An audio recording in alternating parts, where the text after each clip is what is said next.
सकेला तू। ओए!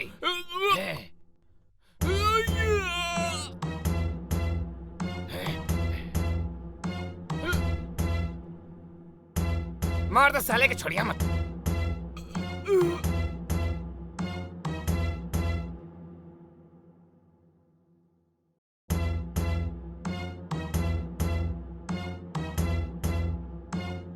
नमस्कार, हम बीके सिंह आप सबके स्वागत करतानी क्राइम के नया सीरीज में आपके देश के अलग अलग घटना से रूबरू करावे खातिर, ताकि आपके साथे ऐसन कोनो भी घटना ना घटे। आई जानल जाओ आज के घटना के बारे में। के रहालू जे बड़ा बेरहमी के साथे एगो व्यक्ति के हत्या कर देले। वो व्यक्ति जकरा साथे बैठ के ई अबही लूडो खेलत रहले। सर अरे अरे का भइल? नमस्ते सर, नमस्ते। का भइल? सर भाई 2 दिन से न मिलता सर, ओकर कुछ पता न चलता। कुछ करी सर प्लीज। कैसे? सर कल सुबह से घर के निकलल बा सर, बोल के गए रहे कि कल सुबह तक वापस आ जाए, लेकिन अभी तक वापस ना आइल सर। ठीक बा, हम रिपोर्ट लिख लेता नहीं। हाँ सर ठीक बा, तोहार रिपोर्ट लिख लेता नहीं। तोहार भाई के का नाम बा? सर मनोज। कहाँ रहेला? सर वो गौतम नगर। का करेला? सर वो खेती बाड़ी करेले सर। कितनी एज बा? शादी हो गई बा? हाँ सर। हाँ सर, बड़े ना। ठीक बा। सर भाभी बहुत रोता नहीं, हम भैया भाभी और तीनों लोग घर पे रह ली सर। अच्छा। कल भैया बोल के गए रहे कि घर पे आ जाइए, लेकिन अभी तो वापस नहीं ले। कौनों पे तोरा आस पड़ोस में तोरा का डाउट बा? नहीं सर, बिल्कुल नहीं सर, क्यों पे डाउट ना बा सर हमके, कि कोई तो दुश्मनी ना रहे। अच्छा, आप पे कुछ करी ना सर। ठीक बा, आप देखिए ना सर कैसे भी करके। ठीक बा, हम देखता नहीं। ठीक बा, हम तोहार रिपोर्ट लिख ले बानी। जी सर। हवलदार। हाँ सर। एकरा साथ में जा। जी सर। और एकरा भाई के ढूंढा। जी सर। और मिलते ही हमके रिपोर्ट करिए। ओके सर। ठीक बा सर। जा। ओके सर, ओके चलिए सर।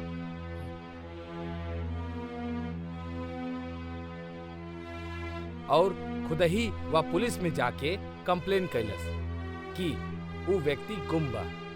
का साजिश बाई? आखिर एकर खुलासा कौन तरह से हो पाई, आई देखल जाओ।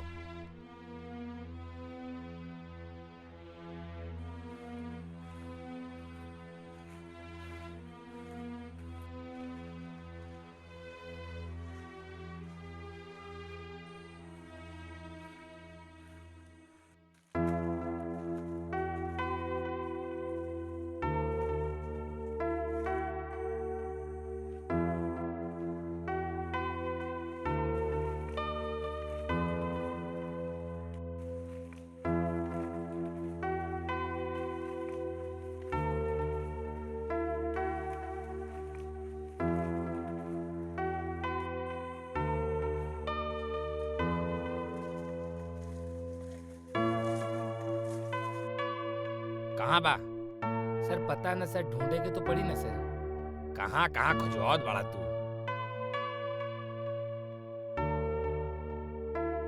भाई है सर, ढूंढे के तो पड़ी ना सर। भाई बा, लेकिन बताऊबा तो कहाँ गइल बाऊ? पता नहीं सर कहाँ गया। अब हमके पता हो तो आपके पास थोड़ी नहीं। कहाँ बाऊ?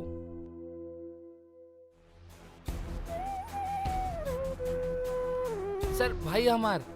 भैया कहाँ हो गए आपके? भैया उठी, भैया कहाँ भइल? भैया कहाँ भइल? भैया उठी ना। भाई सर हमार, भाई छोड़ दो ओकरा के। भाई है सर हमार। हाँ छोड़ा। हाँ पता बा कि तोहार भाई बा, लेकिन मर चुकल बा, एकरा के छुआ मत। ठीक बा ना?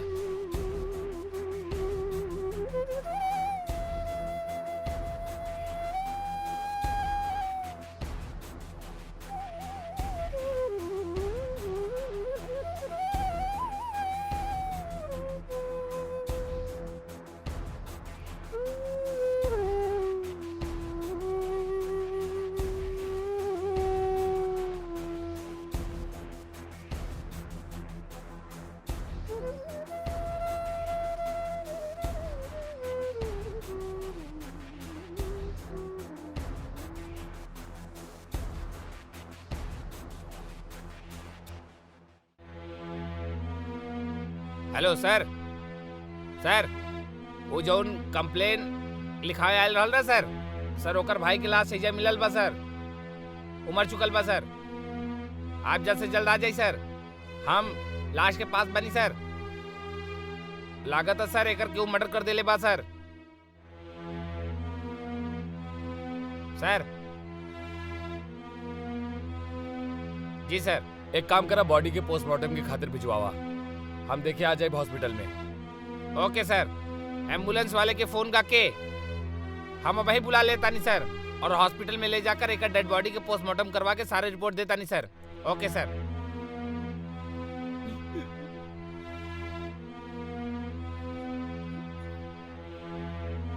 ठीक बा सर। ओके ओके, जल्दी जल्दी सर। सर कुछ करी ना, कुछ करी ना। जा तू जा सर, जा सर, जा ये जा। हमार भाई है सर। हॉस्पिटल में आइया भाई बा, तो हॉस्पिटल में आके मिलिया भाई, डेड बॉडी की पोस्टमार्टम करावे के बाद तो वहीं पे आइया। तो का बोलब सर घर वाले कोई ना, हॉस्पिटल पहुंचा, हम हो जाता नहीं, बॉडी के लेके हॉस्पिटल पहुंचे। चला जा, हटा भैया, लाश के पास से हटा, जल्दी हटा, चला हटा। अब भाई सब तहकीकात हुई तब पता चली के मर लेबा, की मर्डर के लेबा।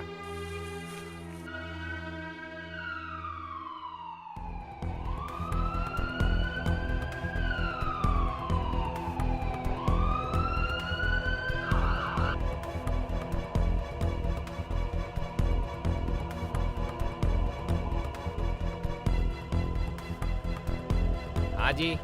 अच्छा, आपके का नाम बा? मनोज। मनोज। मनोज जी का भी बंदा के जाने लगा? हाँ, ये तो हमारे पड़ोसी है। कब से जाने लेकर? 2-3 साल से। 2-3 साल से? हाँ। आपके पता चलल कि एकर मर्डर हो गई बा? हाँ पता तो चलल। हमके आपसे पता करे के बा कि बंदा कैसन रहल, एकरा परिवार में कैसन चलत रहल, एकरा भाई और बीवी के साथे, मतलब एकर पति पत्नी के रिश्ता। हाँ, उनका तो रोज झगड़ा होत रहल, रोज अच्छा। आवाज आवत रहल उनके घर से, लेकिन क्योंकि फैमिली में इंटरफेयर करब हमार आदत ना बा। तो बंदा अच्छा रहा, बहुत अच्छा रहल। लेकिन डेली अपना पत्नी से ही लड़ाई झगड़ा करत रहल। हाँ, यही कहा चाहता रहा ना? हाँ हाँ, रोज। ठीक बा, हम इंक्वायरी करे खातिर आयल रहनी, अगर हमके और आवश्यकता पड़ी तो हम आपके पास वापस आई। ओके सर। ठीक बा? ठीक बा। पुलिस के तहकीकात के बाद पता चलल कि संगीता और ओकर हस्बैंड के हमेशा झगड़ा होखत रहे। का यह रीजन है ई हत्या के, या फिर कुछ और?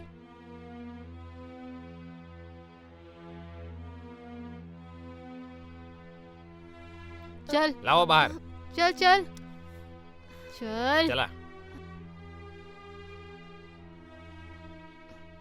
मैडम हम बोला तानी ना, हम चल, कुछ चल, नहीं बतावा बतावा तानी तोहरा के पुलिस थाना में। चल ए हिलमा, हम कुछ नहीं की कइले, हमार बात अरे मानी। चल ना। हम सच कहता नहीं। आराम से चल, वरना तोहरा के बताइब हम।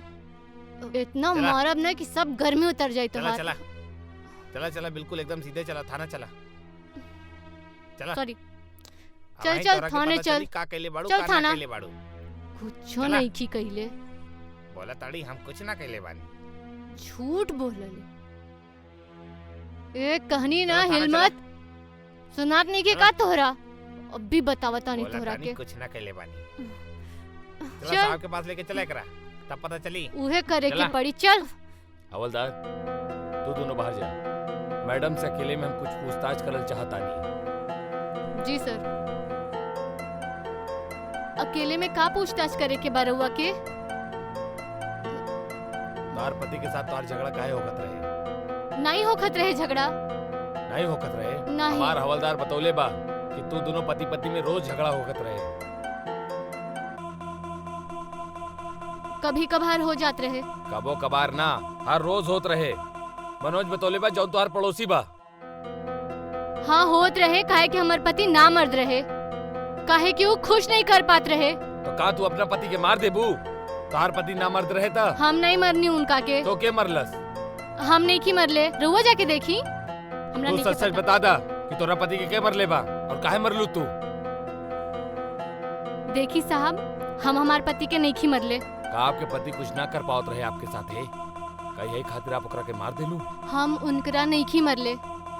हाँ, हालांकि वो कुछ कर ना पात रहली, अच्छा, बाकी एकर मतलब ये नहीं खे कि हम उनकरा की वजह से मार दी। तब फिर का वजह रहे? हम उनकरा मरबे नहीं की कइले। तो के मरलस? हमरा के नहीं के पता। पता ना तो केकरा के पता बा? आपके पति है। और काम बाना रहुआ पुलिस बानी ना, आपके ढूंढे के चाहिए ना कि के मतलब। तोहार पति कुछ न कर पावत रहे तो का तू ओकरा मर्डर कर देबू? हम रहुआ के कहनी ना, हम उनका नहीं मरले। चला कोनो बात ना, हम तो हर बात मान लेंगे कि तू अपना पति के ना मरले बाड़ू। साहब हम ओकरा नहीं मरले, बाकी का बाना उ कभी हमरा खुशे ना कर पैलन। 2 साल से यही बात पे झगड़ा करत रही हम। अभी रहुए बताई का करती, हम कहाँ जाएं?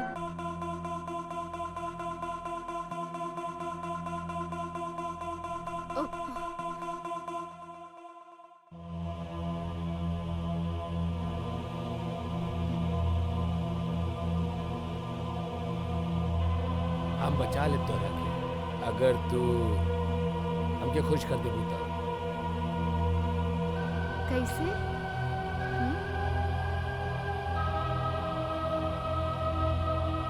कैसे? जैसे तू चाहता रू वैसे वैसे।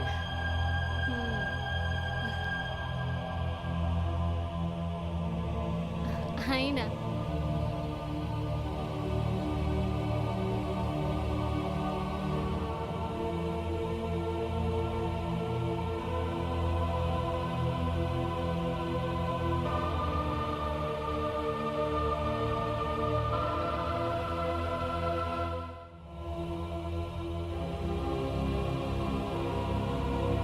सर ये केस के फाइल बा,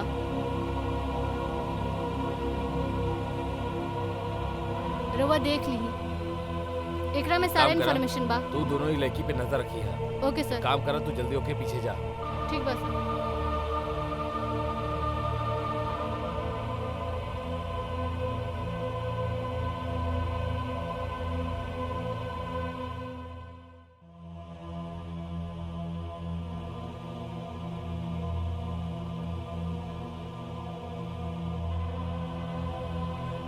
हेलो, हाँ सर। सर एगो लड़का कब से अंदर गइल बा, अभी तक बाहर ना निकलल। बिल्कुल सर, हम जब तक बानी घर की निगरानी रखब हम। ओके सर। ना सर, जब तक हम एजा बानी तब तक एजा से केहू बाहर ना जाई। ओके सर, आप चिंता मत करी सर, हम एजे बानी, अंदर ही गइल बा। ठीक बा सर, ओके सर, ओके।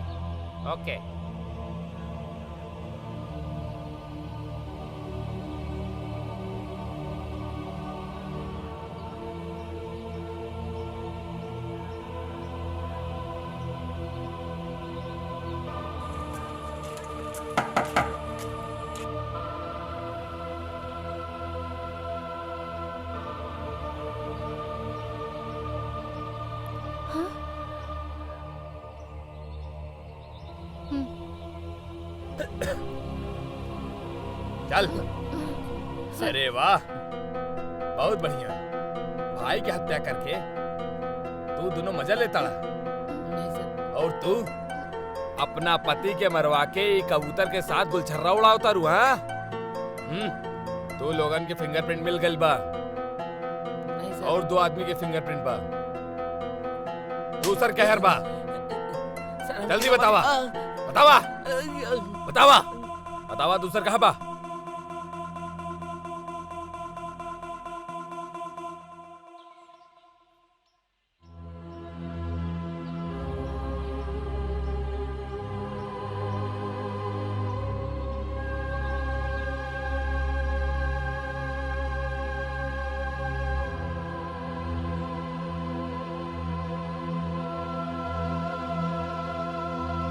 सुनी ना,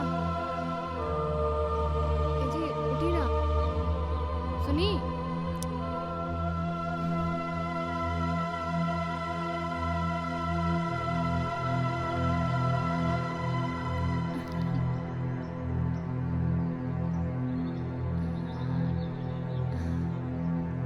हे जी उठी ना, अरे उठी ना, उठी।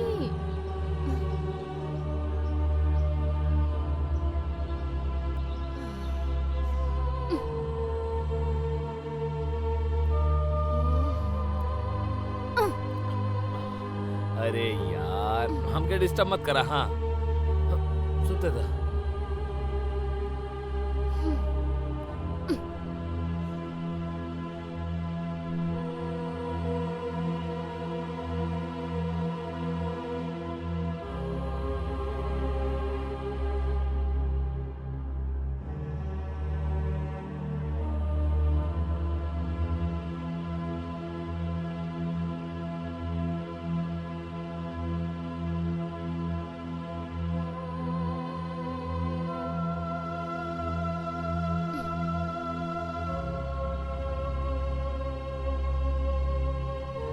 तू लोगन के यहाँ यही से बुलैले बानी काहे कि हमरा बहुत इम्पोर्टेंट काम बा तोहनी से।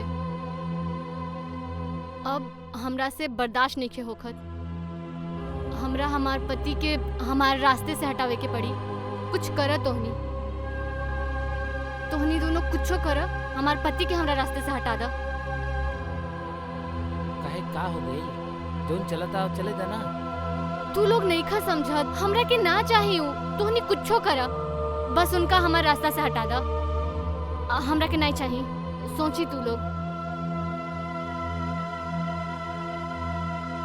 का भइली बताओ। करे के का बताओ का करे के? हमरा के हमार लाइफ से ओकरा उठा के फेंके के बा। हमरा रास्ता साफ कर दो। काहे भाई चले था ना जैसे चला था। नहीं हमरा से नहीं होखत। वो हमार भाई है। हाँ तो हम के बानी? हम कौन बानी फिर? तू पाड़ू ना, तू तो हमार जान के टुकड़ा बा। हाँ तो हमरा के नहीं चाहिए ना। हम आओ कितना दिन ऐसे रही। तो तू कहा चाहता मार दियो करा के? हाँ करे तू मरबे करा पति के। हटाओ, लेकिन हमार का फायदा बा? इतना बड़ा रिस्क काहे जाई हम उठावे? हमार कौन फायदा बा? फायदा चाहिए। फायदा मजा तू लेता रहा, बीच में हमरा के फंसावता रहा। वो हमसे ना हो पाई। कौनो फायदा हुई तो बतावा। तो तोहरा के फायदा चाहिए। फायदा तो चाहबे करी हमके। तो हम तोहके अब भी फायदा देब। 1 मिनट रुकी, हम बस दरवाजा बंद कर दी।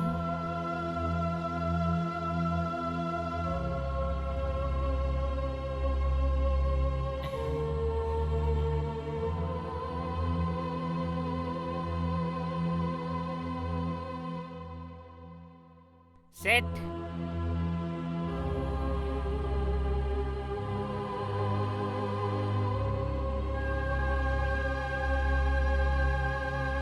गेम खेलता नहीं, लेकिन 500 के बाजी बा। बाद में पीछे क्यों मुकरिया मत, पहले बताओ तनी। ठीक बा चला। हाँ चला चला ठीक बा ठीक बा चला। चली ठीक बा। हाँ चला चला हाँ चला। बच के जाइबा कहाँ? अब तो तू हरबे करबा हमरा से।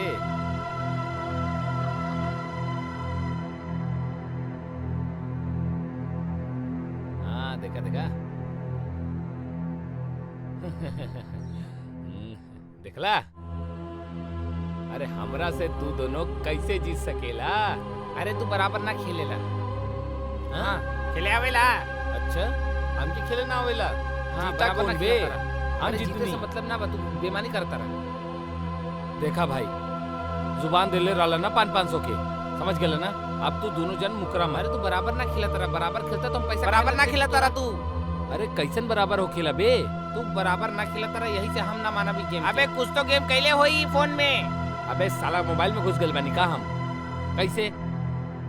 ई फोन के काटी बराबर ना चलाता। अरे तू लोग ज्यादा हम नाटक करता नहीं। आता हाँ पैसा की बात हाँ। आवता तो तू दोनों नाटक करता रहा। नाटक हम करता नहीं कि तू करता रहा। देखा भाई, ईमानदारी से कहता नहीं, तू दोनों हमारे 500 रुपया निकाला बस। हम क्या हमारे सजनिया के पास जाए के बा? पकड़ा करा के पकड़ा।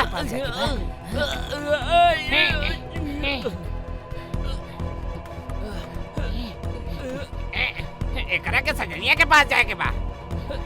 भेजे तनी भैया। सजनिया के पास जाके बा। जन, जोरू और जमीन, जेकरा खातिर भाई भाई के हत्या कर देवेला। यहीजा पे आप लोग देख लें कि जोरू के खातिर एक भाई दूसरा भाई के हत्या कर देलस। वह भाई जकरा साथे बचपन में ऊ खेले रहल होई और ऊ बीबी जे अपन पति की हत्या करौलस। अगर आपके प्यार करे वाला जीवन साथी और आपके केयर करे वाला जीवन साथी आपके मिल जाओ तो आप ओकर कद्र करी, मर्यादा के ख्याल रखी, सीमाओं के उल्लंघन ना करी, जैसे रिश्ता मजबूत बनल रहो।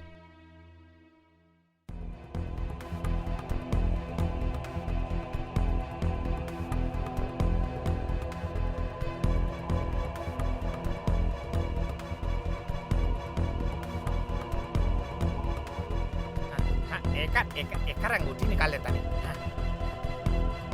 देखा देखा क्यों आओ तो ना बा।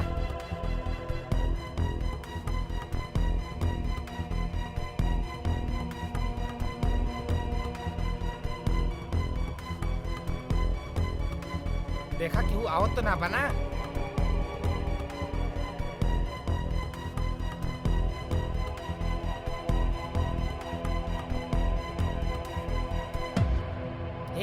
चला चला भागा ऐसे चला। वो दूसरा हमार दोस्त था सर। कहाँ बाबू?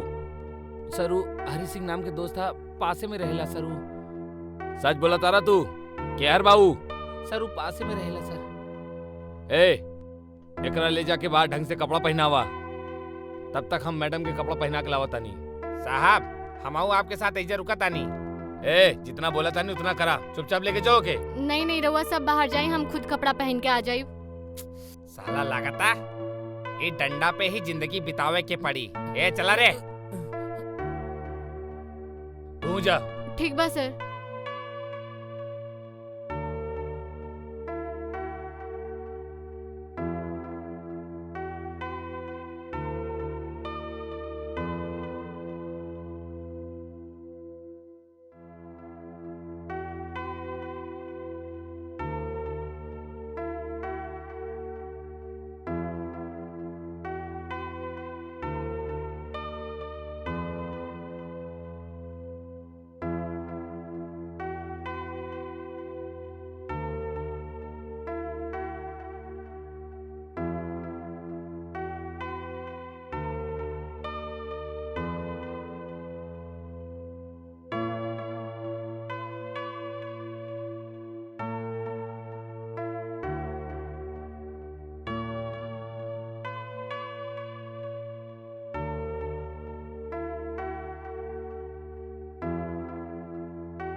चला सर सर सर बंद करे करा के। ए भाग ला, चला अंदर बंद करा।